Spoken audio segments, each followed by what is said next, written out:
Welcome to the Witness Business Podcast. We've got on the show with us today Kirsten Graham of Six Figure Business Coaching. Kirsten, thanks for hopping on with us today. Thank you so much for having me, Stephen. I'm excited to hang out with you and Kyle.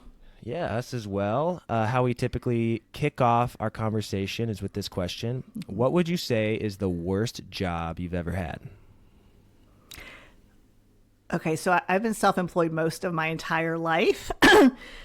I wouldn't say it was the worst job, but I would say waitressing was a learning lesson for me, I guess.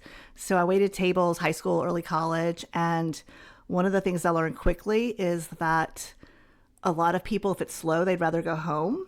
And we were always slow on Tuesdays, and I eventually convinced the manager to cut everyone on Tuesdays but me.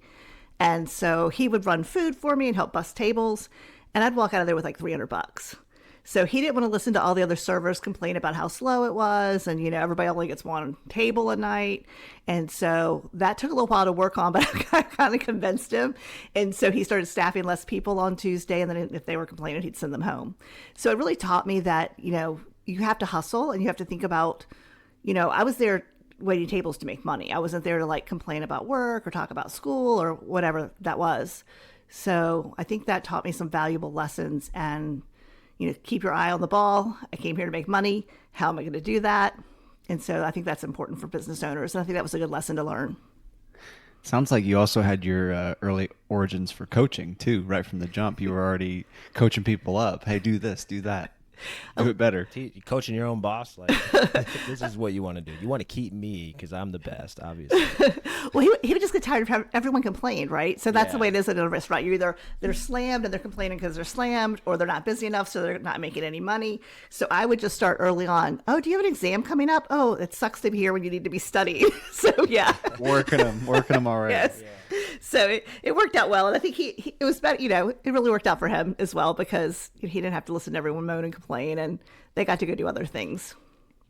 Well, you've answered the question before we could even ask the follow up of like, what did you get out of it? And it sounds like you were kind of getting your feet wet for what you would end up doing in the future, more or less. Yeah, we do that with our kids. Like anytime we have like steak or something, they're like, "What are you eating?" "Oh, you don't want any. This is not very good. You don't want any of that. You got to really like talk it down so that you get all the good stuff." That's kind of what you did at the restaurant. Like, you guys don't want to work today. Just stay home. You got to study. You got to do all this stuff. And while telling the manager, they're just going to whine and moan all night. Nobody's going to walk out of here making any money. Everyone's going to be mad. You have higher turnover when people aren't making money. So yeah, I really kind of came at it at both angles. But yeah. Love that. Well, go ahead, Kyle. Yeah, I was just going to ask, I guess, the logical transition question. We can see pretty clearly just from your first answer kind of the roots of what you ended up doing today. But you said that you've largely been your own boss most of your career. So how did you kind of your early professional career, how did that play out to where you ended up in the position that you are now? Because, Sure. If you've got somebody that's wanting to run a six-figure plus business, you don't just turn that over to somebody with no acumen or no proven track record. So we'd love to hear more about that. Sure. So in the late 80s, I'll age myself a little bit here. In the late 80s, I started selling real estate. And I was really young going into the business, but I loved it. I eventually ended up on the mortgage side, and that was where my real passion was. And I stayed on that side for many years. I went on to own a mortgage company and a title company. And so I really loved everything about real estate. And I was very involved, B&I and all the networking and all of those things. And I did a lot of loans for self-employed people because, when you're out networking, you're networking with other business owners. And so I would do their mortgages for them. And inevitably you would see, their full personal tax returns and their business tax returns. And so I really knew, everything about them and their business in that regard. And so they would often take me to lunch to pick my brain. And I really mentored for about a decade before I started charging for coaching. And 2008 hit, so in a mortgage company and title company, that was a lot of fun. But we stayed in business, and it really, that's really when I started picking up paid clients because it just made sense. And in 2013, my mom was terminally ill. And so I went on vacation in September and came back and told my entire staff I was going to close the businesses, that I was just done.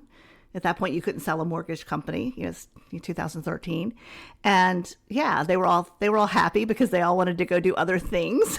So it really worked out. So we wrapped up all the business and closed those two businesses at the end of 2013, and then I just continued to pick up coaching clients. And so it really was just a natural progression. It wasn't anything I planned.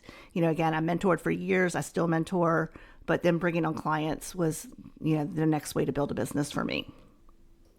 Now, one thing that I find myself, I like to ask a lot of our guests is kind of that light bulb moment where it's like, oh, like I could do this full time professionally, because it's one thing to do it for fun and to feel a sense of fulfillment for people that professionally, professional acquaintances and things like that. It's another thing to stake your income on it.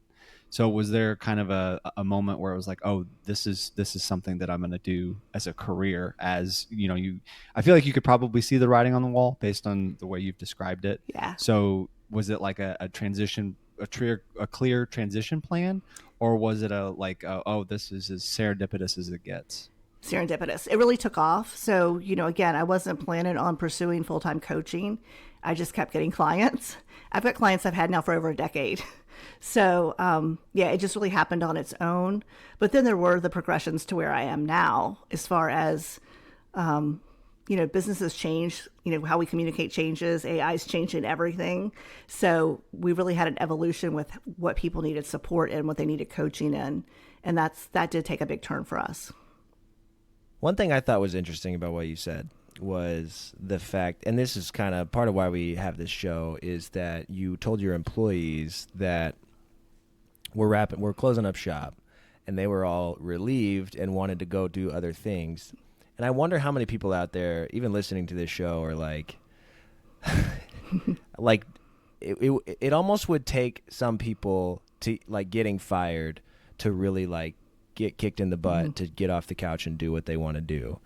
And sometimes we look at getting fired as a bad, woe is me, this sucks. But I always tell people, like, man, if I got fired from my job, I'd be rich, because it would like give me, like, you have to make it. Okay, now nobody's employing me. Now I have to figure it out and make it.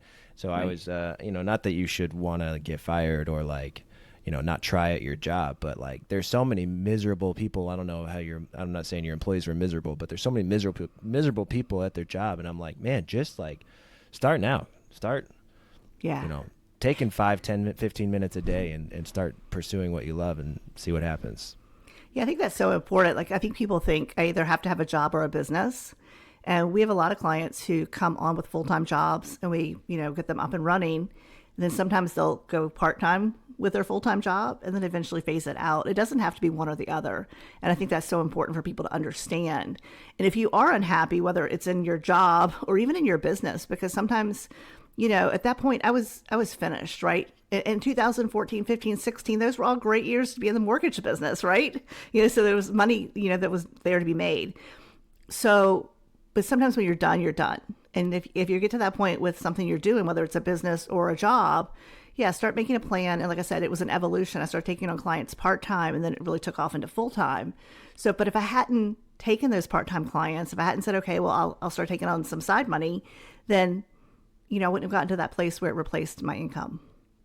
Did you have a kind of a mentor showing you the ropes on how to do this coaching? Because I'm just kind of imagining if you're doing something else, you're in the mortgage industry and you start taking on this mentorship, it's like you're giving these people your time. You'd like to be compensated for your time. How much do I charge? How long is a coaching session? How often should we meet?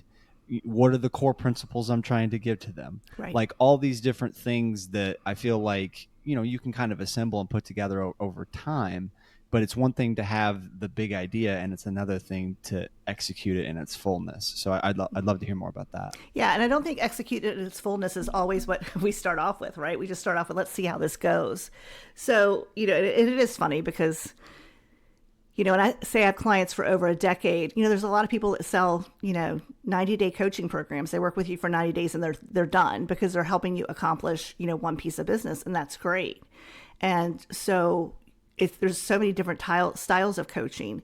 For me, I like understanding how, every aspect of a person's business works, but also I like to understand how every aspect of that person works. Because this is going to sound terrible. If you think about training a dog, we really don't train the dog, we train the owner. If you think about that, right? And so it's the same a lot of times with business. It's getting to know a person and having enough trust and an intimate enough relationship where you can say pretty much whatever you want to say to them, obviously in a kind way. Because most of the time when people aren't successful, it's because they're self-sabotaging or they're just not making good decisions.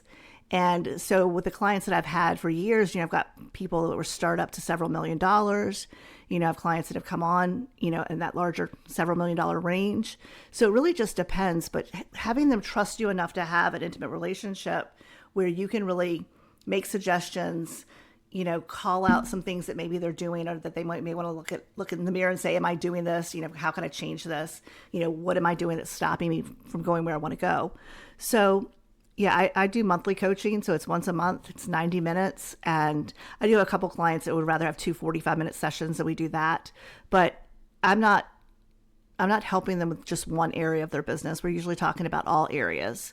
And we may spend, 6 months on one certain area, that is important and then move on to something else. So yeah, it just kind of all kind of clicked. And part of it is like, how do I want to show up and what do I want to do as far as working with clients? And again, for me, it's having that deeper, more intimate relationship with them where I can really help them get to the core of what's going on. I'm not a mindset coach. I'm definitely more of a business coach. And my contract does say this is not therapy, but sometimes it feels more like therapy.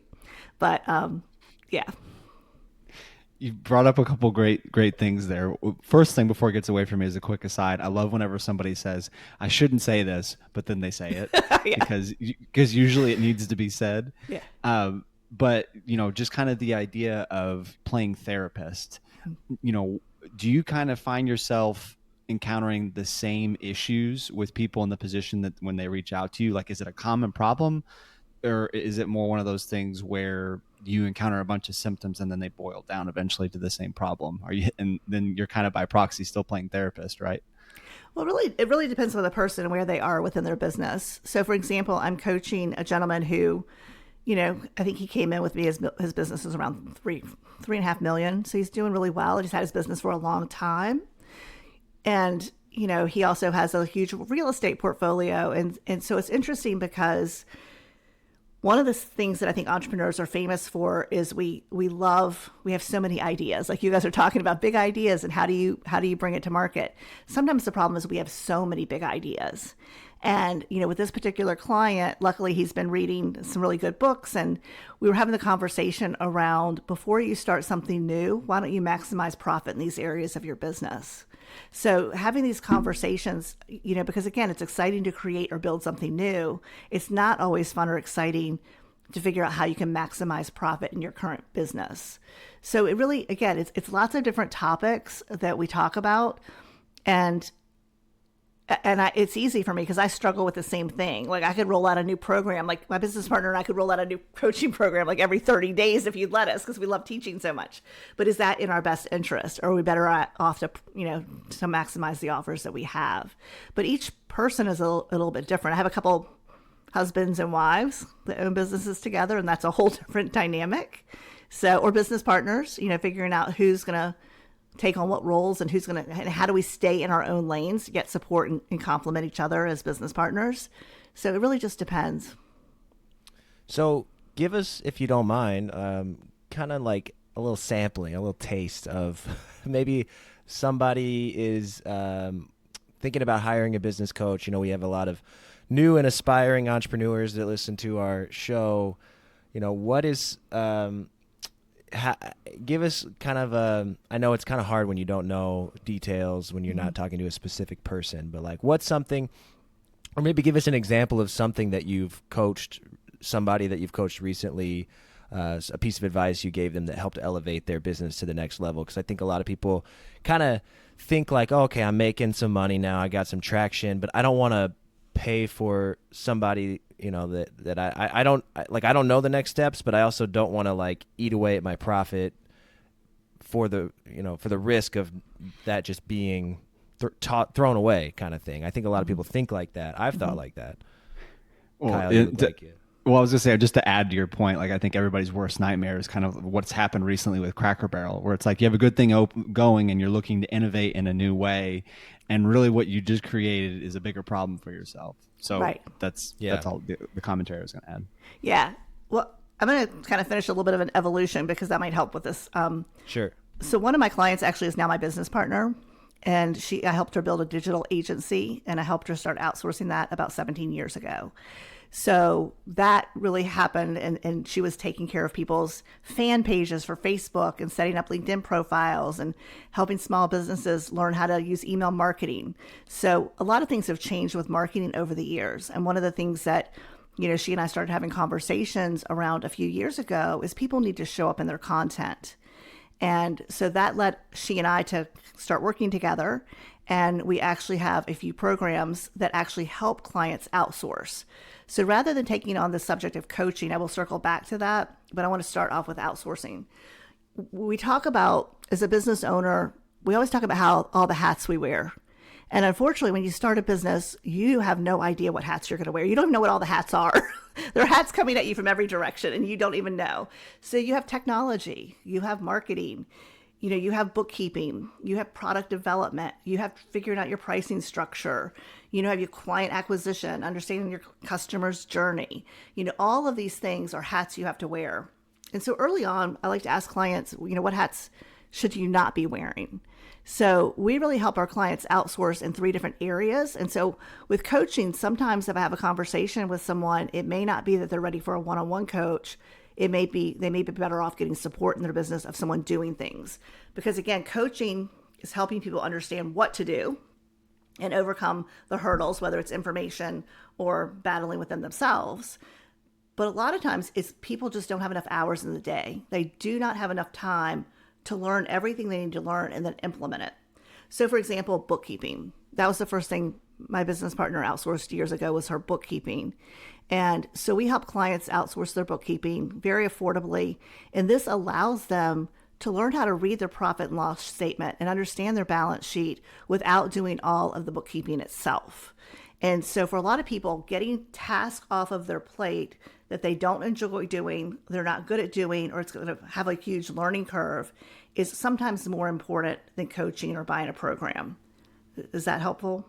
Yeah, I mean, so many of the entrepreneurs we've talked to is the idea of you have to do it or no one else is going to do it. No. Like, and you do it yourself or it doesn't get done. And so the idea that you could come in and speak to them in that maybe next stage of their growth, where it's like, hey, you've been doing it all by yourself and you no longer have to. Those things that you hate, those things that you're bad at, you can find somebody who does those full time to free you up to focus on the things that are important to you. I can see there being a lot of value in that for sure. Well, people buy programs or they're getting coaching, but again, if they don't have enough bandwidth to process what they're learning and they don't have the skills to implement what they need to know, then they're just spending money really for nothing in a lot of ways. I hate to say it that way, but if you can't implement what you're learning, you're not going to go anywhere. And I still to this day do not understand why business owners think they have to do it all themselves. When you could outsource things for $3 to $6 an hour, why would you ever do those things? And I think women are worse than men. I think you guys are much better at outsourcing and delegating than women as a whole. But again, let's say a client, QuickBooks is like $40, Zoho Books is $20. Most of our clients, their bookkeeping's 4 or 5 hours a month. So you're looking at $30. So with software and your bookkeeper, you're under $80 a month to have all of your bookkeeping done. And to be able to have a meeting with a bookkeeper who can really coach you on understanding your profit and loss statement. Question, these are all the subscriptions you have. Are you still using all of these? Or bringing up a point like, hey, your marketing expenses doubled this month. I just want to make sure, we can go through what the expenses were to make sure they're accurate and categorized correctly. So we don't have to do it all. And that's one of the things I'm hoping that business owners will understand is you can start a business and right off the bat outsource. Another thing we help our clients with is software. So I'm not tech savvy. My business partner is. Are both of you tech savvy? Are both of you great with tech? Dangerous enough to myself and others. Okay. That's how it feels sometimes. I was thinking about how I'm gonna pitch Kyle on hiring an editor after this conversation, because I'm our resident podcast editor, which is not my favorite job. But Well, okay, we'll talk about that too then. Yeah. So Jeannie's very tech savvy, which is awesome because of her abilities. We're able to hire really awesome software virtual assistants. So, when you start a business in this day and age, it's really not like you have an online business or an offline business. Most businesses are both. You need a website, you need social media presence, but you also need things like landing pages and lead magnets. And you definitely need a CRM. If you're not managing the contacts that you're making and nurturing those to become clients, then, you're really missing out. So we help our clients with those things as well, helping them understand how to use a system with software where you can have a virtual assistant, whether you need them 4 hours a month this month and no hours the next 3 months, that you can have someone who's trained and capable of doing these things so you don't have to learn it. And some people want to learn a software. They want to learn how to create their own lead magnets or build their own landing pages or set up their own automation. I have zero interest in that. And I don't feel like you need to know how to do something to delegate it, if that makes sense. I know what a landing page is. I know what an automation is. I know what I want it to look like, and I know what I want it to say. So I don't need someone to tell me that. I just need someone who can do the tech side for me. One thing I find interesting, though, is that you continue to talk about the idea of outsourcing, but not just outsourcing. You are also directly connecting people with said sources for outsourcing. So do you have any kind of affiliate setup, or is it just kind of as time has gone on, you've gotten connected with people that you know and trust and you make the reference? It's all affiliate stuff. So we always say we're not a marketing agency, we're not an outsourcing agency. So for example, we have a bookkeeping program. So when our client buys into that program, we talk to them about how to run a business, like the coaching part of running a business, how to work with a bookkeeper, deciding on the best software. And then we actually pair them with a bookkeeping VA that we've vetted. So we pair them with someone to work with directly. With our software, the software virtual assistants, we actually, are you familiar with High Level? Go High Level, the software? I don't think I'm familiar with that one. Okay, it is inevitably the best marketing software on the planet right now, I'll just say that. But we actually white labeled that software about 4 years ago. We call it From Leads to Sales. And we white labeled it because we were able to build out incredible funnels, but we couldn't just give those to our clients. So when we white labeled the software, it gave us the ability to drop all of our funnels and all of our workflows into our clients' accounts, which helped them get up and running even faster. And then when we realized if people sign up for a software, it's a learning curve just to get set up. So we actually have a staff of software virtual assistants. So when someone signs up for the software, we pair them with one of those VAs who completely sets up their account for them and spends time answering questions and showing them how to use that. And then moving forward, whenever they want support in that software, whether it's questions, they can come to one of our live weekly calls, or they can buy a block of time to hire a software virtual assistant to do things for them. So for us, we're very targeted as to what we do. And it's really because over the years of coaching, I find that bookkeeping, technology, and marketing are the three biggest challenges for most people. And so those are the areas we support them in. So I'd love to dive into this virtual assistant topic a little more. I was surfing your YouTube page. I saw that's your biggest best performing video. It was talking about hiring VAs from the Philippines. Mm-hmm. I've heard the term tossed around. I've been kind of in the entrepreneurship world for the last 10 years. I've got a friend that's been an entrepreneur, and we kind of started businesses around the same time. And he talked about using VAs and the value of it. But it almost sounds like you're talking about a different VA for different tasks. Absolutely. Can you just kind of dive into this world of VAs and help us understand how do you know you need a VA? Right. How do you know what type of VA you need, and et cetera? Sure. Especially because there's somebody that it just dawned on them that they could hire one. Yes. So I have to make sure I don't preach. So if I get preachy, just hold off, Kirsten. So first of all, that's the biggest mistake people make. And we made it, in the beginning as well, is trying to hire a magic unicorn. You don't want to hire a person who can do everything for you, because it's very unlikely that they're going to be great at everything. So we're very specific about hiring virtual assistants for very specific tasks. So our original program, which is called the Marketing VA Advantage, is where we help our clients who want to start a YouTube channel or a podcast. We help them understand, their strategy and that part of it. But then we pair them with a virtual assistant who takes care of their video editing, audio editing, graphic design, social media marketing of the podcast. So that's very specific. That person goes to a paid internship with us to make sure that they have all those skills. You don't want to hire your bookkeeper to do your podcast editing, right? It doesn't make sense. And so that's the biggest challenge people make is, one, trying to hire a magic unicorn. The second thing I think is a huge mistake is they aren't clear around what they want to hire for. We always say SOPs aren't sexy, but they are the backbone of outsourcing. They're the backbone of building a team. And so when you think about hiring someone, sit down and write, what do you want this person to do? Create a job description, and then ask yourself, what are the hard skills and the soft skills this person needs to have to do this job? And again, when it comes to video editing, audio editing, graphic design, social media, that's all in a creative space. Software virtual assistants, they can build great landing pages or websites as far as the tech part, but they may not be fabulous on the design side. So really figuring out what you want a person to do. Once you have the job description and the job post of what you want them to do for you, that's the first step. But before you can hire them, before you can post that job post, you want to make sure you have systems and processes in place in a way to onboard them when they come on with you. And you hear it all the time. Well, I hired someone and it was more work than it was worth. If I have to spend this much time training them, why would I ever do that? And that's a very short-sighted view, but it's also because most business owners are not great at creating standard operating procedures. We're not good at documenting what we do and then teaching others how to do it. We also, again, I think a lot of times people expect their VA to be able to read their mind rather than to learn how to communicate with cultural differences so that it's a great working relationship with someone halfway around the world. So there's a lot more that goes into it than I think a lot of people realize, but it is absolutely life-changing. And I'll stop there and pause for a second, take a breath, and let you guys jump in, and then I'll add some more.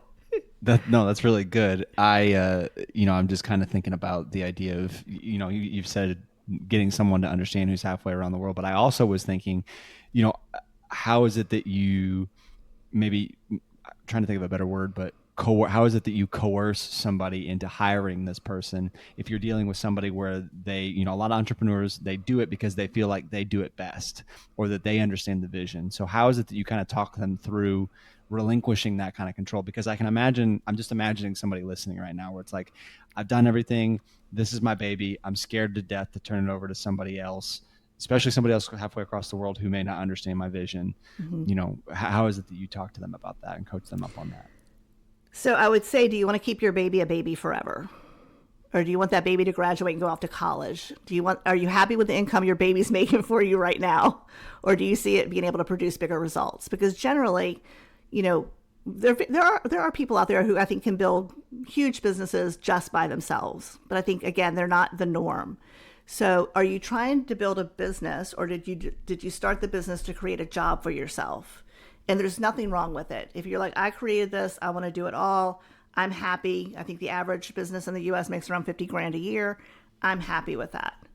Or did you start a business thinking, I want to work in my unique ability. I want to do the parts of my business that I love, that have the biggest impact on my client. And I'm okay delegating those other things, knowing that I can get the person that's on my team to do a great job and to create the level of accuracy that I want them to create. And in a lot of cases, even better. Yeah. That's all good stuff. I'm absorbing it. Seriously. We're like, building this podcast too. So I'm like trying to think of questions, but also trying to like think of how this applies to what we're doing and building ourselves. So it's well, let me give you a stat. Sure. So you look at all the podcasts out there and you're thinking, should I start a podcast? There's so much competition. Wow, should I do that? Around 7.5% of podcasters are podcasting after 24 months. 7.5%. We're almost there. So yeah, when you look at when you think about it and why, it's because there's a lot more that goes into creating a podcast than people realize when they first get started. And even though you might enjoy the editing in the beginning because you're learning something new and it's fun, after a while you're like, oh God, I've got to edit that podcast episode. Yeah. It's not your passion. It's not what you're great at. It's not what you love doing. But then you force yourself to do it to the point where you get to that you don't even enjoy the podcast anymore. We have 2 podcasts. Our guest, or it's a very automated system when we book guests. Jeannie and I joke that we show up for the interview. We know who they are. We know all about them. We interview them. She uploads that video when we're done until it's produced and everything's done for it. So thinking about, I was born a queen bee. I didn't start off as a princess. So learning how to be the CEO in your business, learning how to be the CFO in your business, and understanding that there are amazing, hardworking people out there who get to do things. Like I said, let's talk about editing a video or editing a podcast. There are people out there who love doing that. Like, that's their unique ability. That's their passion. Creating amazing social media posts. That's what they love doing. So by taking something off of my plate that I could do possibly, but not enjoy doing, it would take me twice as long, I can hand it off to someone who that's their unique ability. That's something they love doing. And I feel like that's a huge win-win. And that's about that collaboration, and that's about building something bigger than ourselves. I feel like that's the dream for us. For me, I don't know about Kyle. We need to have a sit down and maybe rehash everything. But the idea of, I think of like your big podcasters, Joe Rogan and Theo Von and like some of these big comedians. They show up, they have a really nice production studio, they have a fun conversation with a guest, they go home, then they get millions of views. Right. Aside from the millions of views, like I aspire for that, but like the idea of offloading like all the stuff. I think the hard thing is, like, for podcasting is if it's like, for us, it's a podcast on its own. It's like a standalone podcast. There's not necessarily a business tied to it yet. Mm-hmm. We're in discussion about like different ideas. But when you're not making money, it's hard to justify, like, let's spend, how we spent, X amount of dollars for startup costs to do this podcast. What if we spent X amount of dollars a month doing this, over and over, and until you get revenue, it's hard to like mentally justify that. I mean, the idea is that you do ultimately grow big enough to be able to get sponsorships and things like that. But we're not getting a free session here, Steve. I always say, can I put my coaching hat on? And it's not just for us. I think there's people out there that have thought, like, podcasting is kind of all the rage right now. Everybody's starting a podcast, and people are like, should I start a podcast? I don't know. Maybe it's a legitimate question we could talk about here. Sure. So first of all, for $250 a month, you could have 4 episodes, an episode every week produced, all the social media. You could have that done. $250 a month. You're talking $81 a week. So it's very affordable to have that done. But the other thing is, even though you haven't started a business yet, there are ways to go ahead and monetize your channel. So you could become an affiliate. If there's things that you use and that you love, be an affiliate for that. It's a way to promote something you already use and you're happy with. And then you have that ability to share that with your clients. Sponsorships can be a little bit harder. Affiliate marketing is a little bit easier to get started with, I think. But yeah, I think thinking about how to monetize now is always important, because the podcast in and of itself should be able to produce income for you early on, outside of you having something to sell. So we interviewed a lady on our podcast, and one of the offers that she promoted on her YouTube channel in 1 year yielded her $150,000. So it's definitely a conversation you want to have. I'm very strongly opinionated on the fact that, you don't want to promote anything you don't believe in. You don't have trust and faith in that business. So make sure you're ethical and honest about it. But think about it. When's the last time you went to a restaurant and you're like, oh my gosh, that's so good, and you're telling everyone about it? Naturally we promote things that we believe in, that we love, and that we believe in. Why not get paid for that, especially as you're building an audience? Yeah, we had a conversation with a guest, I don't know, early on, maybe episode 20-something, Lucas Kraft from Wonderbelly. He created a new kind of antacid, and we asked about marketing, and he said, I hate sales, I hate marketing, But when you are so passionate about something that Right. he related it to Taylor Swift and saying like, how many people have tried to sell you on going to a Taylor Swift concert? They don't get commission from that. They just, Right. it's life-changing for them to have gone to this show, and they want you to experience what they've experienced. And that's how he felt with selling his product. It's like, hey, this changed my life. I want you to experience this like I have. And I think that's when we approach affiliate marketing or selling anything from that perspective, like, and you don't just sell out for a paycheck, then it Exactly. becomes much easier to sell. Yeah.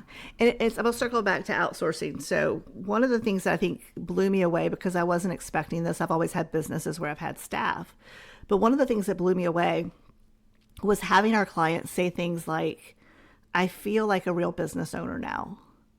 Now that I have a marketing virtual assistant helping me with all my content, being able to have creative conversations, I love our weekly meetings. I feel like a real business owner. Or things like, I had no idea how much time I spent beating myself up because I couldn't do everything. I looked at all these other people and their online presence and all the things they were doing, and I'm just thinking, how?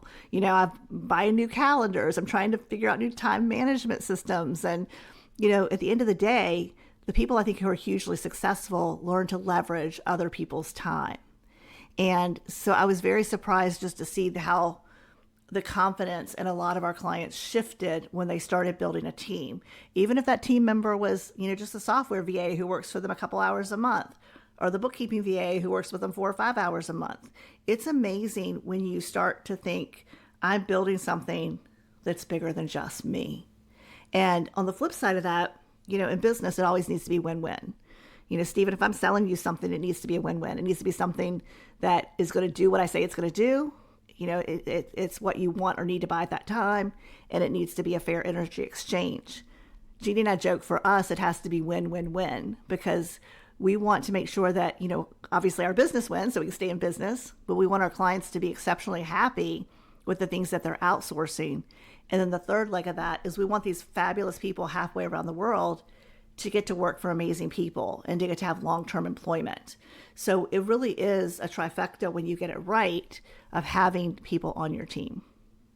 Yeah, and I think of we had Dylan Jarvis. She's an Etsy coach, an Etsy business coach. She had her own Etsy business for a number of years that was wildly successful, and now she's teaching others how to have successful Etsy businesses. And that's kind of her thing too, is like, if you're going to come to me, like, I'm not cheap, but my number one goal is to get you, like, whatever my coaching costs, we're going to get you that revenue as quickly as possible, so that now me coaching you is no longer a concern. Like, you losing that money to me coaching you is no longer a concern.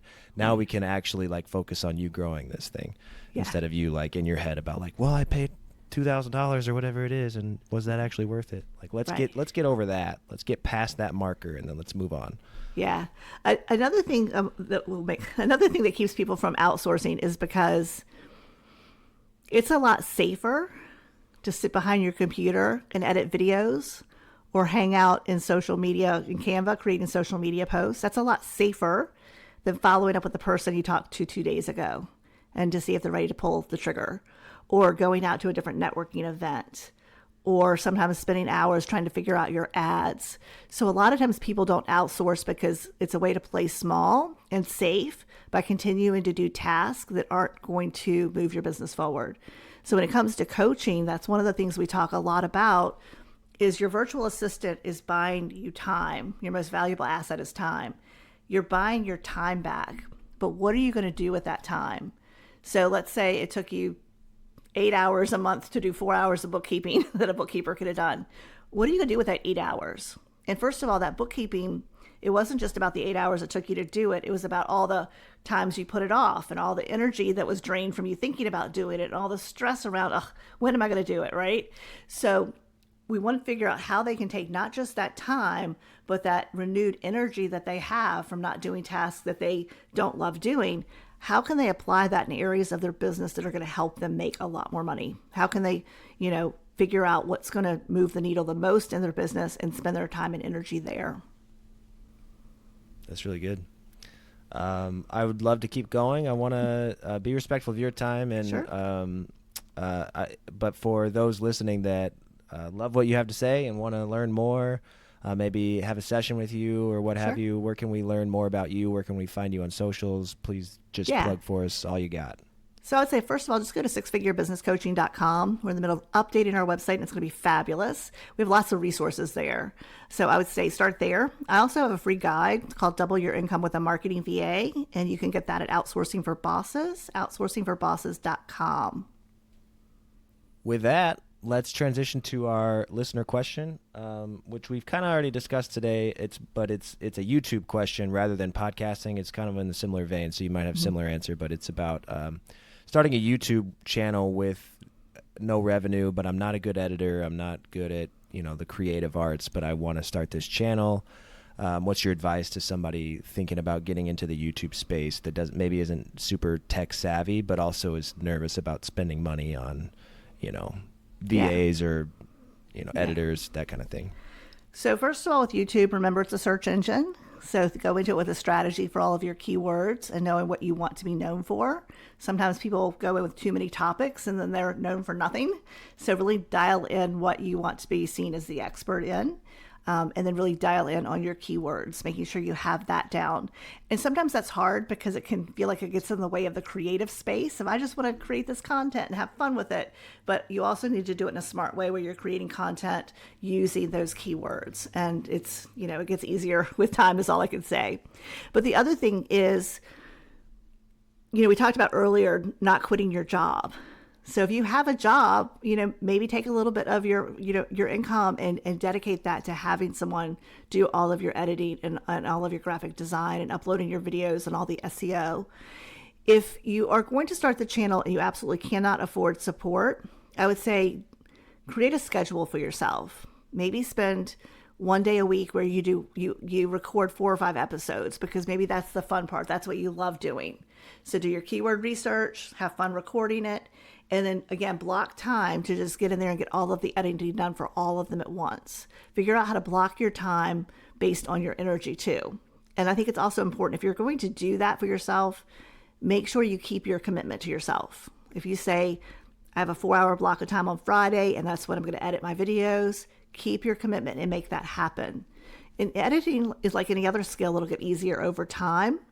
But if you're not starting a YouTube channel because of all of that, I would definitely reach out to us and let's have a conversation, because getting the support you need to build a YouTube channel is a lot easier than you may think. Yeah, let me just chime in there, because we didn't start our YouTube channel until like the other day. Because of that, I was good at audio editing and never kind of dived into the world of video editing. Even though we had all this video content, we always have video interviews. And I just didn't feel like I had the time or the energy to invest into learning a new software. And then my MacBook crapped out on me and I lost access to my editing software. And I was forced to do something else. And I was like, well, I have to learn a new software. Might as well be video. Yeah. And it took me like a day to figure it out. So it's not that hard. Yeah, and it is funny because that's something that I've been talking to him for a long time about. Like, we both have our assigned things that we do, so to speak, in just running the show. And it's something I've been talking to him about for a while. And when that happened, it was like, so do you want to do this now? Can we do this now? So funny how, life decides to get in the way and make it happen. Yeah, there's lots of different ways to edit, a video. So YouTube is one of the largest podcasting platforms out there, so it's smart that you put it on there. And for a lot of people, all they do is run it through AI and take out the ums and the long pauses, and it's done. Some people want to put B-roll in and images in to make it more visually interesting for people who actually like to watch podcasts. So it really just depends on your strategy. But, at the end of the day, if you're a business owner, I don't think video is going away. And I think with AI, it may be more important now than ever, because people are going to crave more connection. And you can tell, your bot's talking to my bot on social media. Like, we're already seeing all these canned conversations and all this stuff that's being written by AI. So we're already losing that connection to people. And I think video is going to play a huge role in that moving forward. It's funny you say that. I saw Instagram comment debate going back and forth. And there's some telltale signs of when AI is used, like the hyphen, right? Everybody knows that when there's a hyphen, nobody uses the hyphen to like separate. Everybody uses commas. Nobody's using hyphens. So ChatGPT is used when there's a hyphen. Right. Well, this Instagram back and forth in the comment sections was all ChatGPT. It's like my bot talking to your bot. And I'm like, let's just, you guys aren't even talking to each other. So what's the point of this debate? So it's just funny that like where AI how far it's come and like kind of where it's going, that we're not even having human conversations anymore. Yeah, the AI agents are amazing. They're moving at lightning speed and getting better and better, So it really is a matter of how, as business owners, how do we stay connected to people? And the other thing, if you're thinking about starting a podcast, I think one of the things that I love about podcasting is most of the people that I have conversations with, whether it's when I'm a guest or when we have guests on our show, is they're really committed to having real relationships, right? We'll end up probably wrapping up this interview and then you guys will chat for a little while. And I'm sure that we will then stay connected. We'll find another way to connect with each other, because I feel like there's something different about having these long form conversations that really help you get to know a person or get to know them enough that you want to learn more about them. And so I think podcasting is huge in that relationship building area. Yeah, if you're doing relationships right, that's definitely the case. Yeah. Although sometimes I wouldn't say this has naturally been the case for our show, but within an hour you're like, I could never see this person again and we're good. I don't know that we've had any of those. No, definitely not the case here either. So. Yeah. Oh, sorry, I was going to say, over the episodes we've done over the years, we've definitely had a few where you ask the first question and they just talk for the whole time.